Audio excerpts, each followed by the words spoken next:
ज़्यादा ज़रूरी नहीं होता। ऐसा है कि बदकिस्मती से ये जो सारे हमारे ICDS जो हेल्पर्स लगाए गए थे आंगनबाड़ी सेंटर्स में, इनका कोई ऑर्डर कहीं पे कुछ भी नहीं था। ये कैसे लगे हैं, क्या लगाया गया है, किसने लगाया है, कुछ भी नहीं। इनको कहीं कहीं से इकट्ठा करके आगे पीछे से जो करके तो इनको दिया जाता था पैसा। हमने ये चौंके किसी भी ऑर्डर, अब आप ही में से किसी को उठाकर किसी जगह पर काम करवाना शुरू कर दिया जाए जिसमें कोई गवर्नमेंट ऑर्डर ना हो, तो वो कैसे तनख्वाह दी जाएगी। हमने बहुत कोशिश की थी कि इनका हो जाए, 1 साल से कम हम कर रहे थे कोशिश कि किसी तरीके से इनका ठीक हो जाए, लेकिन वो नहीं हो पाया। अब इसमें यह है कि हमने जो नई स्कीम डाली है उसमें हम काफ़ी सारी पोस्ट से निकाल रहे हैं इन हेल्पर्स की, और उसमें जो इनमें से क्वालिफाइड होंगे और उनको हम उस इंटरव्यू में एक्स्ट्रा मार्क्स देंगे। उनके लिए हमने एक्स्ट्रा मार्क्स रखे हैं, जो उनका एक्सपीरियंस होगा तो इनमें से बहुत से लोग वापस आ जाएंगे। मैं इनको कहूँगा कि एजुकेशन का पाथ चुने बगैर ये भरोसा रखें, हम किसी को भी यहाँ पे बेरोज़गार नहीं देखना चाहते। सर क्या अभी तक कभी किसी के साथ पिछले 2 साल में और ख़ास तौर पर 5 अगस्त 19 के बाद किसी के साथ कुछ गलत नहीं हुआ है। पहले जो गलतियाँ होती रही हैं ये उनका नतीजा है।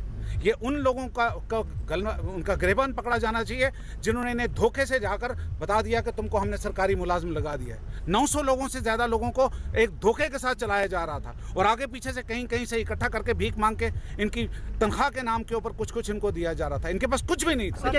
उनके खिलाफ उनकी आइडेंटिफिकेशन का प्रोसेस और उनके खिलाफ एक्शन का प्रोसेस भी हमने कॉन्फिडेंशियली ऑन किया हुआ है। जितना पीस है आज वैली में, इतना पिछले 31 साल में नहीं था। सर ठीक है, कभी पत्थर से कभी किसी से। जब से ये फोर्सेस आई हैं, ये पीस कायम करने वाली फोर्सेस हैं।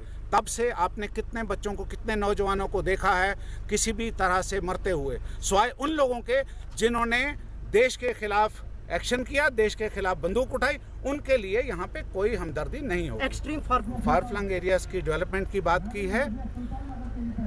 देखिए, पिछले 72-73 साल में उन फार फ्लंग एरियाज में कुछ नहीं किया गया, तभी आज उनकी हालत इतनी बदतर है। और सरकार के पास, हमारे पास ऐसा कोई अलादीन का चिराग नहीं था कि जिसको दबाते ही ये काम कर दिए जाएं सारे।